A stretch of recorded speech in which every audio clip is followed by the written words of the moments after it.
Please put hand together in Gassho. In Contemplation Sutra, the Buddha said, accomplishing the contemplation of Amida Buddha is called perceiving the bodies of all the Buddhas. You perceive the Buddha's body, you also see the Buddha's mind. The Buddha's mind is great compassion. It is with unconditional compassion Buddhas embrace all beings. Namo Amida Butsu, Namo Amida Butsu, Namo Amida Butsu. Good morning, everyone. I hope you and your family are doing well. After the spread of COVID-19, our everyday life changed. The news in our society is filled with anxiety and confusion. There are many arguments whether we can remain healthy physically and financially. At this time, I would like to express my sincere gratitude to all the people who are engaging in the medical area. One of the history books of infectious disease said, pandemics are repeated every century. In other words, the virus is evolving. On the other hand, medical article said there was an unsolved pandemic in our society. Today, I would like to talk about another pandemic in our society, which is diabetes and obesity. I would like to talk about it from the Buddhist view. And not just the Buddhist view, I also would like to speak from the patient view.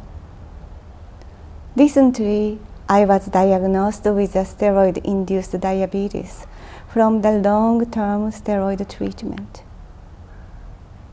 So I started to research about the diabetes. In one of the best-selling books written by Dr. Atkins, the global obesity and diabetes began along with the distribution of refined sugar. As a result of globalization, the distribution of people and goods were done at a phenomenal speed. In modern times, as a byproduct of globalization, obesity and diabetes are quietly neglecting our lives, and this problem is not solved yet. I was curious if there was any diabetes in Buddha's time, so I made a small research at my university, and this is my finding. Surprisingly, there was metabolic syndrome and diabetes in ancient India. About 2,500 years ago, there was a doctor named Sushruta. He wrote medical books, and he said in one of his books, if you overeat and not having enough exercise, you will become obese, and you will get the honey urine disease extendedly. The honey urine disease is probably type 2 diabetes. He described about the link between diabetes and obesity very simply, but he made it clear for type 2 diabetes. His book was translated into Arabic around the 8th century and distributed worldwide since then. And it became one of the classic medical books. My next research was to look for the description about obesity or diabetes in the Buddhist scriptures. In the Buddhist scriptures, I found the Buddha's teaching to one obese king. I would like to introduce a story today. In ancient India, there was a king named Prasenajit. This king is a king who existed during the Buddha's time. He was the king of the ancient Kosala country in the Indian continent, and he lived in the capital city Shravasti, which is located in Uttar Pradesh now. The king was, of course, rich, so he was able to eat any kind of delicious food as much as he wished every day. The king loved to eat and he ate a lot. Therefore, he was fat. He had a terribly obese body, but in those days, in India, only some wealthy people were able to eat sugary foods or to drink alcohol. Obesity was a symbol of wealth, and it was not a bad thing at all back then. One afternoon, the king ate until he was fully satisfied. Soon after the lunch, he took one young servant boy to Jetavana Vihara to meet the Buddha. Jetavana Vihara was located on the outskirts of Shravasti. The king was quite obese, so he breathed heavily with his shoulders when he arrived. The Buddha could not suppress a bitter smile.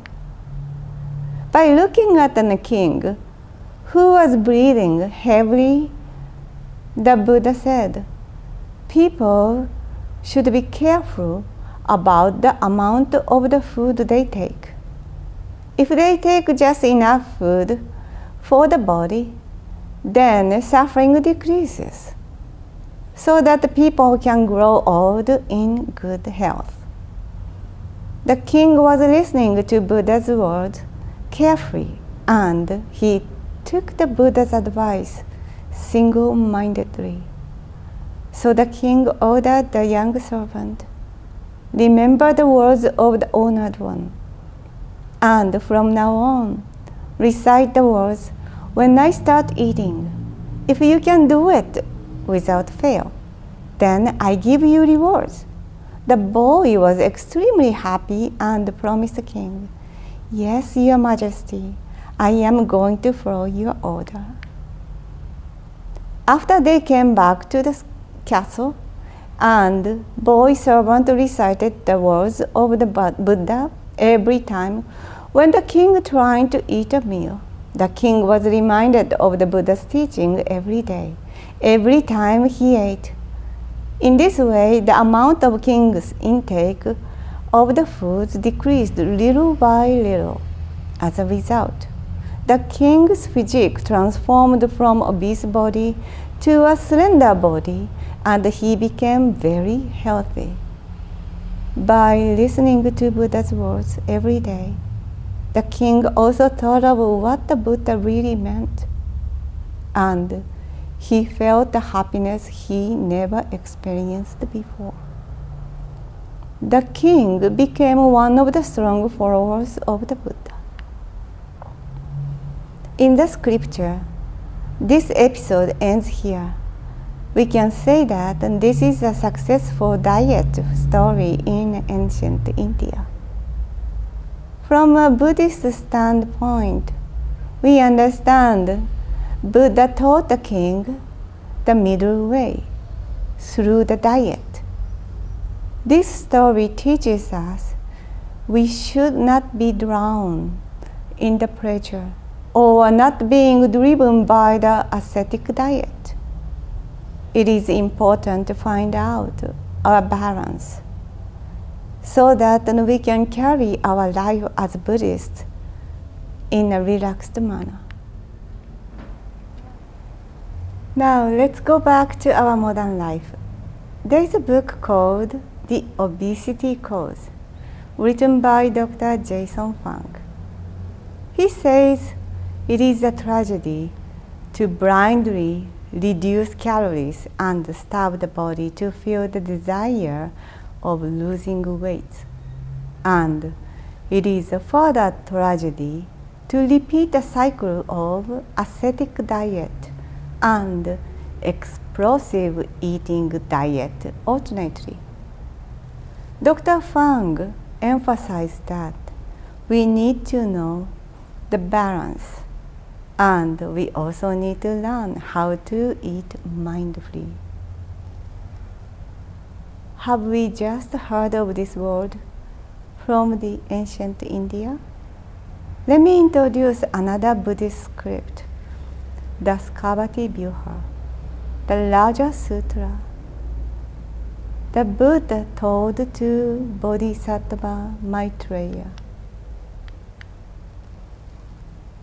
people in the world are so shallow, whether or not they are possessed of fortune.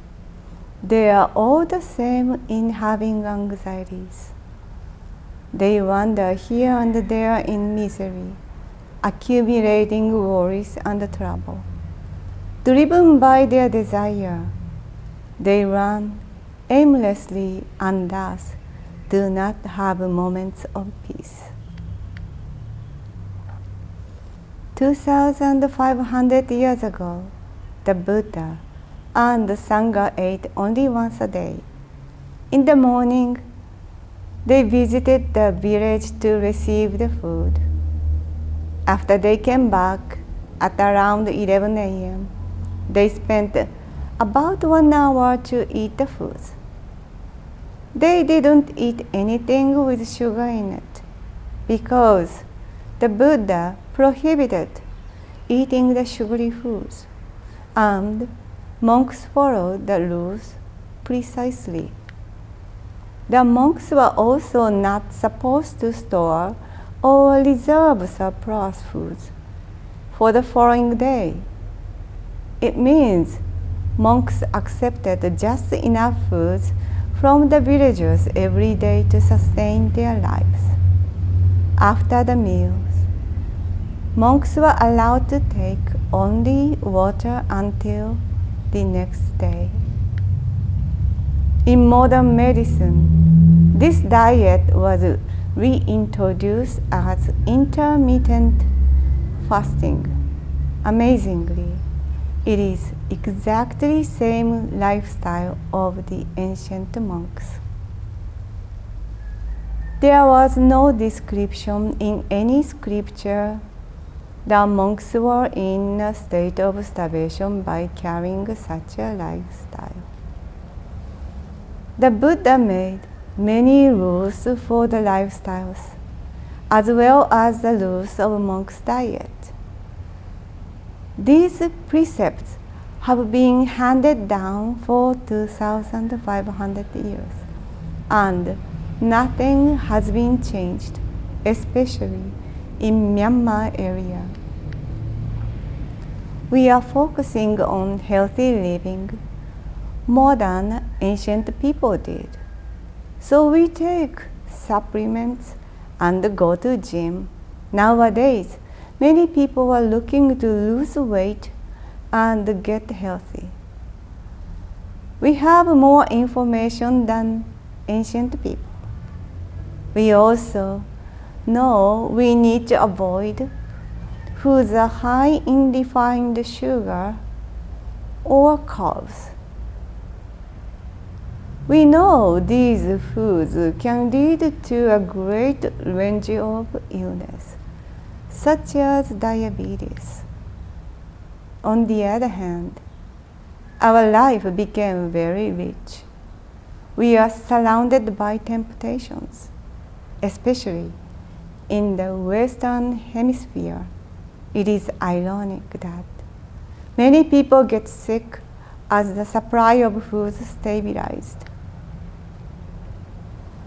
Our life sounds like stepping on the accelerator while applying the brake to resist the obesity.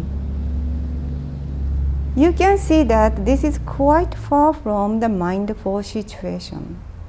We live with confidence in the progress of medicine and science.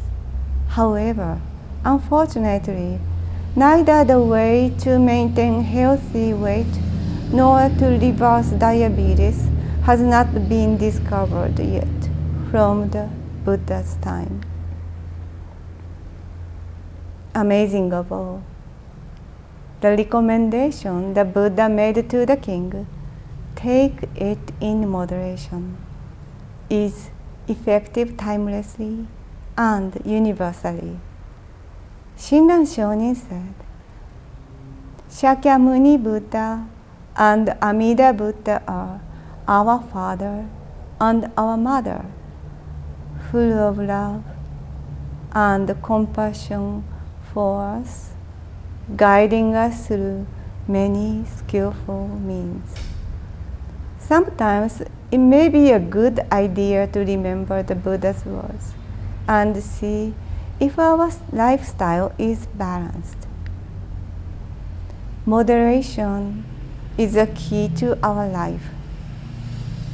Hope you remember the Buddha's advice every time you eat, and you will keep the mindful diet.